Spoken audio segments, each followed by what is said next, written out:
Hello IIT aspirants, welcome to मैथबो। मैं आपका टीचर नितिन और आज इस वीडियो में हम कवर करेंगे दो छोटे छोटे से topics, continuity of composite function and intermediate value theorem. छोटे से टॉपिक हैं, सिंपल से टॉपिक हैं, कंटिन्यूटी के आखिरी टॉपिक हैं। तो आइए शुरू करते हैं।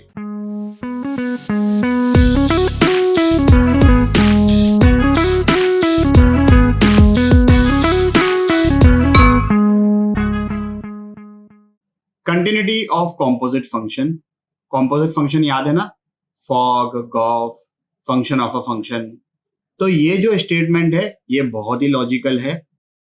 अगर gx एक कंटिन्यूअस फंक्शन है x इक्वल टू a पर और fx एक फंक्शन है जो कि कंटिन्यूअस है at x equal to g of a पर, then we will say that f of gx is continuous at x equal to a। तो पहले तो इस सिंपल से क्वेश्चन को सॉल्व करिए आप लोग 3 मिनट के लिए वीडियो को पॉज करके। चलिए भाई, क्या आंसर आ रहा है? Fog x is discontinuous at x equal to 2 and 3, gof x is discontinuous at x equal to 1 and 3। जिन लोगों का ये आंसर आ गया है सॉल्यूशन को स्किप कर सकते हैं।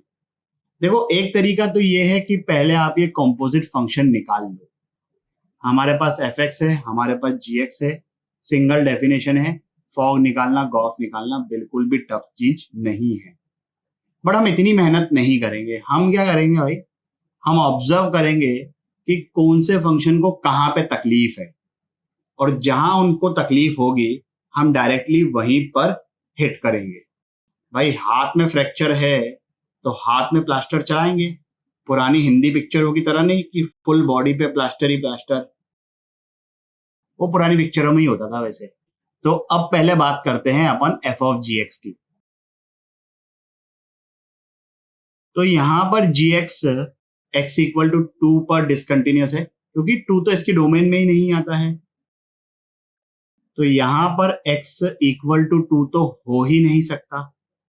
तो एक पॉइंट तो आ गया इजीली ये। अब देखो भाई, f ऑफ gx मतलब यहां पर हर जगह पे मैं gx लिख दूं x की जगह।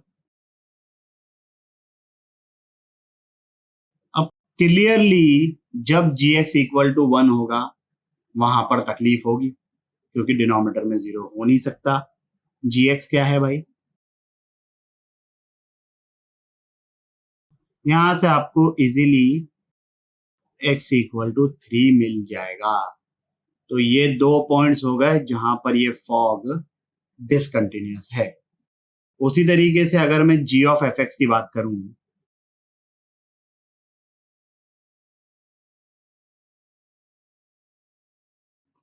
एक तो यहां से दिख रहा है कि x इक्वल टू 1 नहीं हो सकता, fx डिफाइन नहीं होगा।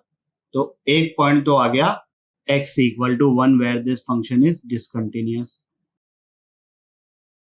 और यहां से देख लो कि fx जो है वो 2 के इक्वल नहीं हो सकता।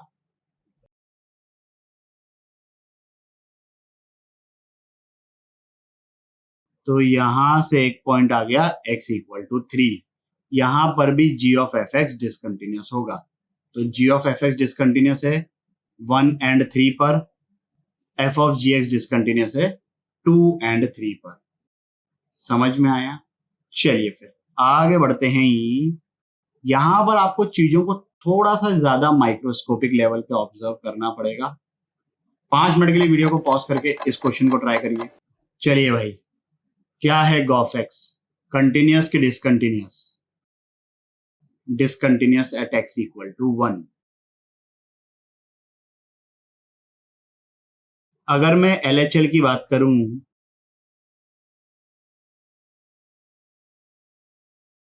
तो 1 माइनस के लिए यहां पर fx में कौन सा फंक्शन डिफाइंड है? ये नीचे वाला।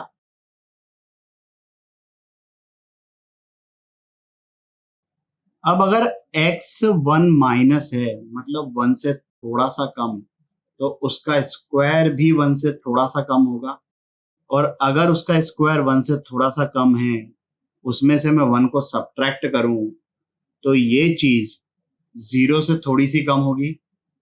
अब gx में देखो, फॉर लेस देन 0 कौन सा फंक्शन है, ये वाला। और यहां पर अगर मैंने x को 0 सब्सटीट्यूट किया, क्योंकि दिस इज टेंडिंग टू 0 ना, though it is lesser than 0 but it is tending to 0, तो यहां पर मैंने x को 0 सब्सटीट्यूट किया तो इस लिमिट की वैल्यू आ गई -1। उसी तरीके से अगर मैं राइट हैंड लिमिट निकालूं तो 1 प्लस के लिए फिर से fx में यही वाला फंक्शन होगा। अब x 1 से थोड़ा सा ज्यादा, तो उसका स्क्वायर भी 1 से थोड़ा सा ज्यादा, उसमें से अगर मैंने 1 को सब्ट्रैक्ट किया तो वैल्यू 0 से थोड़ी सी ज्यादा। ये जो g वाला फंक्शन है ये 0 से थोड़े से ज्यादा के लिए ये वाला एक्सप्रेशन है। यहां पर अगर हम x को 0 सब्सटीट्यूट करेंगे 1, तो LHL आ गया -1, RHL आ गया +1। This function is discontinuous at x equal to 1। Intermediate value theorem बहुत ही सिंपल है।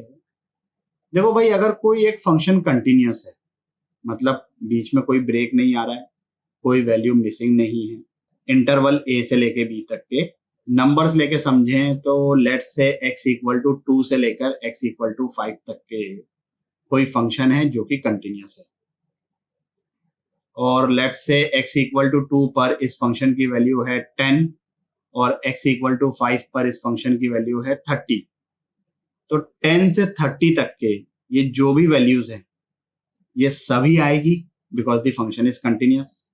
कम से कम एक बार, एक से ज्यादा हो सकती है, ग्राफ ऐसा ऐसा हो जाएगा तो वैल्यू ज्यादा बार आ जाएगी, बट कम से कम एक बार तो आएगी। तो वही कहानी यहां पर अंग्रेजी में लिखी हुई है। अगर एक फंक्शन है continuous in closed interval a to b, then there exists at least one solution of fx equal to k। k क्या है, कोई सी भी value between fa and fb, और इसका जो सॉल्यूशन होगा वो a से b के बीच में होगा।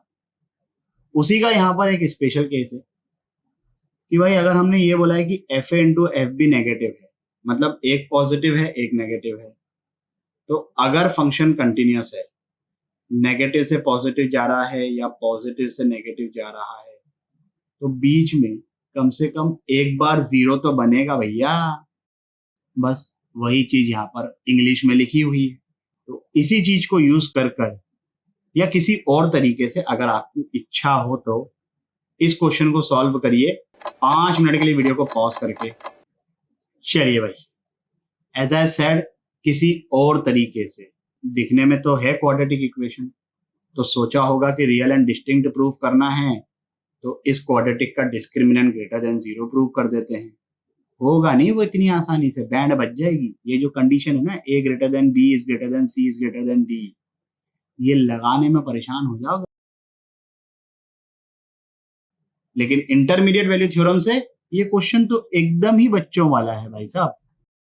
ये जो फंक्शन है, ये मतलब इक्वल टू 0 हटा देता हूं मैं, इसको fx बोल देते हैं।